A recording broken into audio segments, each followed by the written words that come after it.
زلیخا نے جب مصر کی عورتوں کو اپنی دسترخوان پہ دعوت دی، جیو یہ جو کچھ ہاتھ بلند ہوئے، اللہ ان ہاتھوں کو کبھی کسی کمینے کا محتاج نہ کرے۔ جو ہاتھ ابھی تک چادروں میں ہیں، مولا انہیں توفیق دے کہ یہ میرے ساتھ بلند ہو سکے۔ قرآن کہہ رہا ہے، میں نہیں کہہ رہی، پڑھی اس سورہ یوسف۔ جب مصر کی عورتوں کو زلیخا نے دعوت دی، بھئی دسترخوان سجایا گیا، مصر کی خوبصورت ترین عورتیں اس دسترخوان پہ آئیں۔ اب ادھر سے یوسف کو زلیخا نے کہا کہ ان عورتوں کے، میں نہیں کہہ رہی، قرآن کہہ رہا ہے، ان عورتوں کے سامنے سے گزر۔ کم از کم اس منبر حسین سے عزاداری کے خلاف اور علی کی ولایت کے خلاف فتویٰ نہ دو۔ جو خود عزاداری کے خلاف فتویٰ دے اس کی اپنے خون میں شک ہے۔ تو ہوتا کون ہے حسین کے عزاداروں پہ بات کرنے والا؟ کون ہو تم؟ کیا ہے تمہاری اوقات؟ نطفے کی پیداوار کو کیا حق ہے کہ وہ حسین کی عزاداری پر اور حسین کے ماتمیوں اور عزاداروں پہ فتویٰ دے؟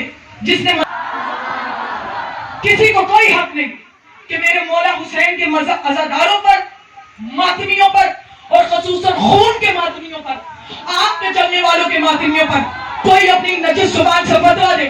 اور آج میری آخری مجلس ہے یہاں پر، اگلی 2-4 مجالس ہوں گی انشاءاللہ گراؤنڈ کریشیا میں، اور اس میں بات کروں گی جو بھی تم نے قبر میں، تم نے بھی جانا ہے، قبر میں سائمہ علوی نے بھی جانا ہے، کیا منہ دکھاؤ گی علی کو؟ یہاں سے نہیں، پورے پاکستان میں ممبر حسین سے کوئی عزاداری کے خلاف بات کرے تو تم بیٹھ کے غور سے سنتی ہو، اسے ممبر سے کیوں نہیں اتارتی؟ پڑھنے والے بھی مجرم ہیں، پڑھانے والے بھی مجرم ہیں، وہ قومیں مر جاتی ہیں جو اپنی پہچان کھو دیتی ہیں۔ کس کو حق ہے کہ حسین کے ماتمیوں پر فتویٰ دے؟ کوئی کسی کی قبر کا ضامن نہیں۔ سائمہ علوی اپنی ماں باپ کی قبر کی ضامن نہیں، مولوی تمہاری قبر کا ضامن کیسے بن سکتا ہے؟ بولو جن کے چہروں کے رنگ اڑے ان سے میری بات نہیں، جو یہاں ماتمی اور عزادار بیٹھے ہو وہ مجھ سے بات کرو۔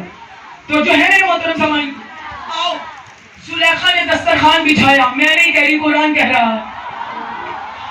ادھر یوسف کو حکم ملا، میری طرف دیکھو، میں نے منظر دینا ہے، یوسف کو حکم ملا، جن کی ماں نے انہیں گھٹی میں حسین کی عزاداری یا گھٹی میں خاک شفا کھلائی ہے۔ جیو مولا تمہیں سلامت رکھے، آباد و شاد رہو، سلامت رہو، مولا ان ہاتھوں کو کبھی کسی کمینے کا محتاج نہ کرے۔ صرف وہ زبانی میرے ساتھ بولے، میں نے نقشہ دینا ہے، میری طرف دیکھو۔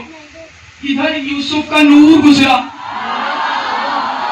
جیو فیصلہ آباد والوں، مولا تمہیں سلامت رکھے، آباد و شاد رہو۔ کتنی خوبصورتی سے آپ فکریں لے رہی ہیں۔ عورتوں نے سنترے پکڑے، سیب پکڑے، عورت کون ہے؟ صنف نازک، بولو میرے ساتھ، عورت کون ہے بھائی؟ صنف نازک، سنترا پکڑا، یوسف گزرا،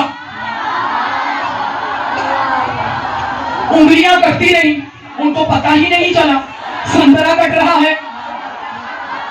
جیو فیصلہ آباد بولو، حسین کی ماں جو حسین کی عزاداری کے لیے ہاتھ بلند ہو رہے ہیں، حسین کی ماں تمہیں کبھی کسی کمینے کا محتاج نہ کرے۔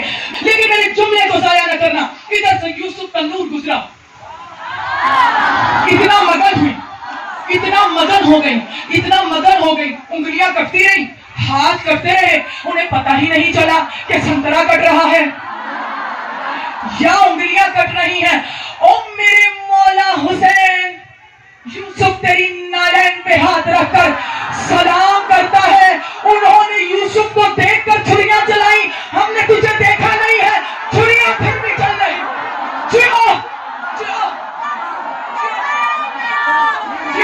کبھی آنکھ کا ماتم دیکھا ہے؟ بولو میرے ساتھ، میں نے بہت بڑا جملہ دینا ہے۔ جیو سلامت رہو، مولا تمہارے پاس بلند کرے، مولا تم سب کی توفیقات میں اضافہ فرمائے۔ سر اٹھانا، کبھی آپ کا ماتم دیکھا ہے؟ تم ہوتے کون ہو ہم پر فتویٰ دینے والے؟ میں پھر کہہ رہی، سائمہ علوی اپنے ماں باپ کی قبر کے ضامن نہیں۔ ملا تو 7ویں نسلوں کے بعد جو مجھے جانتا بھی نہیں، میری قبر کا ضامن تو کیسے بن گیا؟ کوئی کسی کی قبر کا ضامن نہیں۔ خبردار، عزاداری حسین کے خلاف اپنی نجس زبان استعمال نہ کرو۔ میری طرف دیکھو، کبھی آپ کا ماتم دیکھا ہے؟